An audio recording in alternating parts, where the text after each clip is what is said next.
السلام عليكم، مرحبا بكم في قناتي وقناتكم ايمان شانيل. نتمنى تكونوا بخير وعلى خير وفي تمام الصحه يا ربي نتوما وكل ما عز عليكم ان شاء الله. وكنعتذر بزاف على الغيبه الطويله، وشكرا لجميع الاخوات اللي كانوا سولوا فيا في الخاص. شكرا لهم كل اخت بالاسم ديالها. المهم ما نطولش عليكم، ندوز معكم للطبق.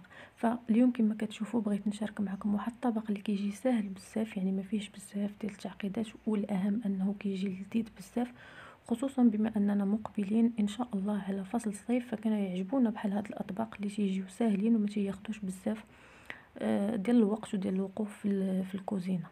فبالنسبه للمكونات ديال هاد الطبق، غادي نحتاج واحد الكميه ديال السردين. يعني الكميه كتختاروها نتوما على حسب عدد الاشخاص ديال الاسره ديالكم او الافراد.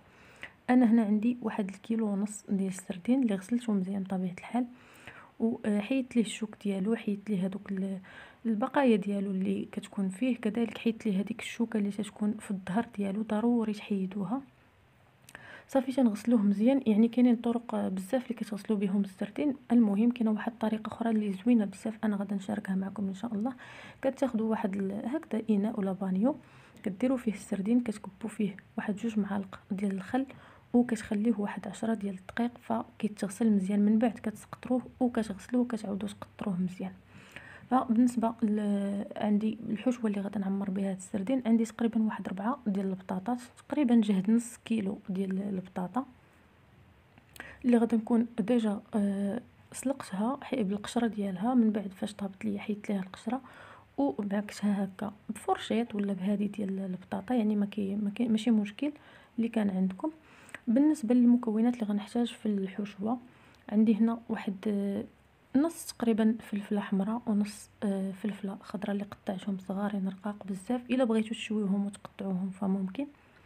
عندي كذلك واحد الكميه ديال الزيتون اللي قطعته صغير بحال هكذا. ضروري من القزبر والمعدنوس، يعني كنحتاجوه في السردين. عندي هنا تقريبا واحد العصير ديال الحامضه اللي غادا نحتاجو في السردين.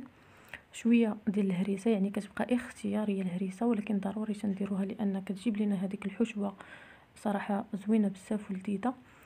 عندي تقريبا واحد 4 حتى ل5 ديال الفصوص ديال الثومه.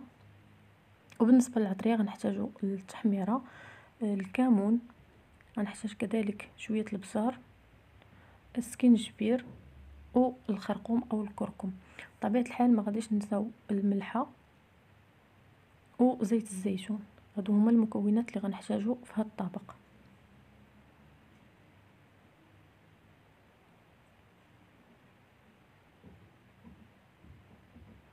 وكذلك غادي نحتاجو الدقيق الفينو اللي غادي نمرمدو فيه هذاك السردين في الاخير.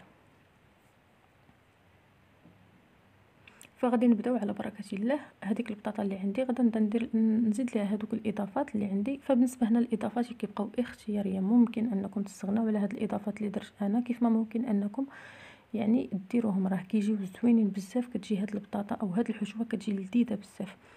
المهم كنضيف هذيك الفلفله، كنضيف كذلك الزيتون اللي مقطع صغير بزاف. تقدروا تطحنوه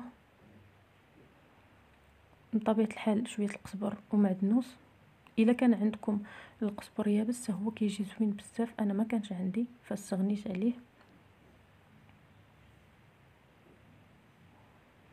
غادا نضيف هنا واحد الكميه ديال الثومه.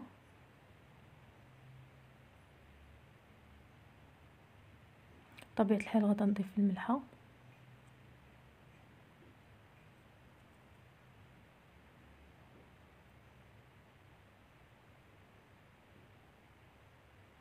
كيف ما قلت لكم بالنسبه لهاد الحشوه فممكن انكم ديروا اضافات وحدين اخرين الا كانوا عندكم، راه كيجيو زوينين بزاف. اي حاجه درتوها في هاد الحشوه راه كتجي زوينه بزاف.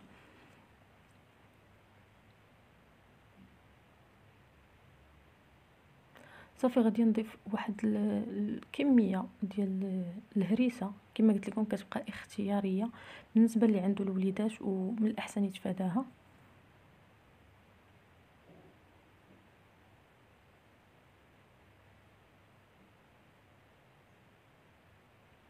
صافي هنا كنبدا نضيف شويه بشويه ديال العطريه. غنضيف واحد نص معلقه تقريبا صغيره ديال البزار.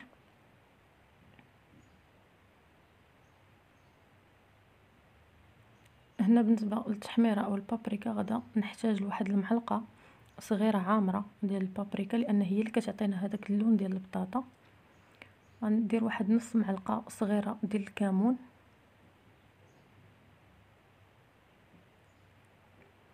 هنا بالنسبه للسكينجبير او عفوا السكينجبير غادا نضيف غير واحد ربع معلقه صغيره، يعني كيبقى اختياري، الا بغيتو تضيفوه ضيفوه، الا ما بغيتوش ممكن انكم تستغناو عليه.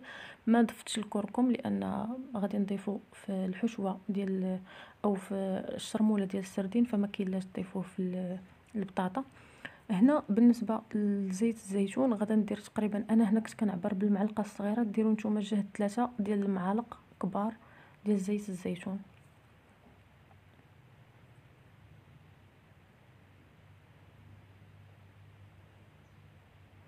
صافي هنا غادا نمعك هادشي مزيان، غادا نخلط مزيان هاد المكونات اللي عندي حتى غادي ينسجموا ليا او يندمجوا ليا مع بعضياتهم. وكيف ما كتشوفوا هذا هو الشكل اللي كيجي فيه، او هذا هو اللون اللي كيعطينا. فانتوما يفضل انكم ديروهم على البطاطا وهي سخونه باش كيجيوكم مزيانين، لان الا خليتوها بردت ما راكم عارفين البطاطا دغيا تتبرد.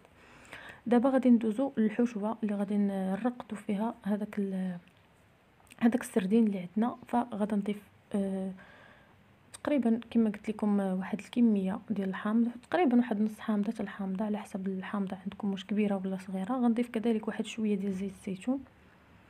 غنضيف هذوك الثومه اللي بقات ليا محكوكه.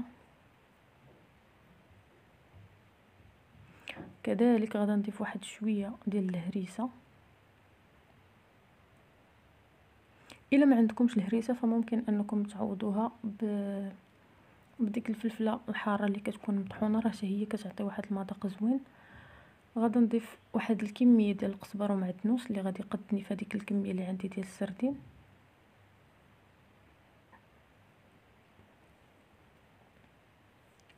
صافي وغادا نبدا نضيف التوابل. غادا نضيف تقريبا واحد المعلقه صغيره ديال البزار، معلقه كذلك ديال التحميره او البابريكا اولا معلقه ونص. غنضيف شويه ديال الكمون لان كيتواتى مع السردين كيجي زوين بزاف.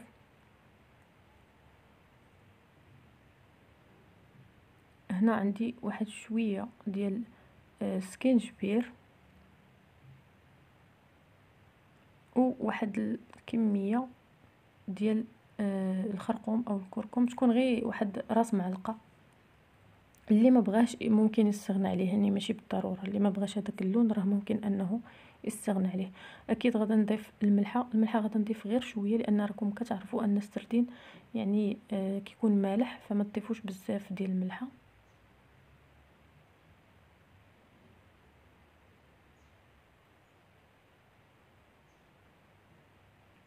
صافي هنا غادا نجيب واحد تقريبا واحد ربع كاس ديال الماء اللي غادي الجهد اللي غادي يخلط ليا هذيك العناصر اللي عندي.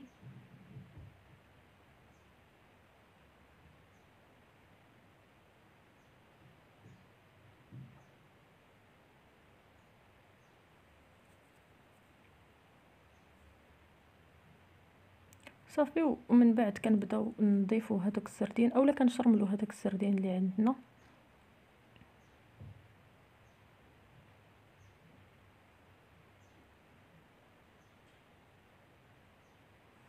صافي كما قلت لكم يعني كنبداو ناخذوا بالوحده بالوحده وكنشرملوا هذاك السردين اللي عندنا، تنحطوا وحده على وحده اولا كنحطوهم هكذا مع بعضياتهم حتى نبغيو نستعملوهم. فهنا بالنسبه لهاد السردين فاش كنشرملوه يفضل انكم تخليوه تقريبا واحد المده، تقريبا واحد نص ساعه حتى ساعه باش كيطلق فيه هذيك العطريه وكيجي زوين بزاف. فهنا كما كتشوفوا من بعد ما خليته انا واحد المده، صراحه ما خليتوش مده طويله لان كنت متبوعه بالتصوير فما خليتوش بزاف. نتوما خليوه تقريبا واحد نص ساعه حتى ساعه راه كيبقى مزيان. ديروا ليه واحد السلوفان غطيوه وخليوه. فهنا كنجيب واحد البلاطو ولا نجيب واحد لا بلونش ولا اي حاجه ونستف فيها مثلا واحد 4 ولا 5 ديال السردينات باش كتجيني الخدمه ساهله بزاف، ماشي نبقى ندير بالوحده فكتجي شي شويه متعبه. صافي تناخذ واحد الكميه ديال البطاطا وتنديرها بحال الحربول اولا بحال لي بوده، وتنديرها كنديرها في هذوك الوحدات اللي عندي ديال السردين، وكنبقى ندور عليهم. هنا كنت كنقول لكم بما انه غادا نديرو في هذا المول، المهم كيبقى لكم الاختيار فاش نتوما بغيتو ديروه في طاوه او لاطه او مول كيدخل الفران، المهم شي حاجه اللي تدخل الفران. فدهنتو هنا بواحد شويه ديال زيت الزيتون. صافي كيف ما كتشوفوا فانا غادا نبقى ندور هاد الحوت هكذا على هذيك البطاطا، راه تيبقى شاد ما تخافوش منه، راه تيشد. يعني غادا نكمل هذيك الكميه كامله اللي عندي، وغادا نبدا هكذا كيجي. غادا نبدا نمرمدهم في الدقيق اولا في الفينو. صافي وغادا نستف المول. فهذه هي الطريقه اللي درت لهاد صافي غادا نوريكم واحده اخرى. يعني تتمرمدوها في هذاك الفينو، كتجي زوينه بزاف بالفينو صراحه. وكنبقاو نستفو وحده على وحده حتى كنكملوا هذيك الكميه اللي عندنا كامله، وغادي نتلاقاو ان شاء الله. فهنا كما كتشوفوا انا هذاك الكيلو ونص تقريبا صراحه ما كانش خاصني تقريبا واحد الوحده ولا جوج. فهذيك البلاصه هذاك الفراغ اللي بقى زدت فيه واحد هكذا غير البطاطا درتهم بحال هذا، حربلتهم ودرتهم الوسط. فهنا من بعد ما كملت هذيك الكميه كامله غادا ناخذ واحد شويه ديال زيت الزيتون، وغادا ناخذ واحد الشيشه، وغادا نبدا ندهن هذاك السردين من الفوق، لان صراحه ملي كدهنوه بحال هكذا بزيت الزيتون او الزيت العاديه اللي بغيتو كتدخليه الفران فكيجي هذاك الفوق ديالو كيجي مقرمش بزاف بحال راكم قالينه. فانا غنكمل هذه الكميه كما شفتوا هنا، كملت هذيك الكميه كامله اللي عندي، يعني دهنت هذاك السردين كامل اللي عندي. غادا ندخلو الفران تقريبا واحد ما بين 25 حتى 30 دقيقه، وغادي نتلاقاو من بعد. فهنا كما كتشوفوا انا تقريبا مش خدا معايا واحد 30 دقيقه. يعني كنشعلو بالنسبه للفران، الا عندكم فران ديال الضو غتشعلوا عليه الفوق والتحت، الا كان عندكم غير الفران ديال الغاز فغادي تشعلوا عليه غير من التحت حتى يطيب لكم من التحت، ومن بعد غادي تشعلوا عليه الفوق. هو راه ما تياخذش بزاف ديال الوقت، راه بالسربه كيطيب. وهذا هو الشكل النهائي ديال هذا الطبق كما كتشوفون. كنتمنى انه ينال اعجابكم وانكم تجربوه ليكم ولوليداتكم، والى اللقاء.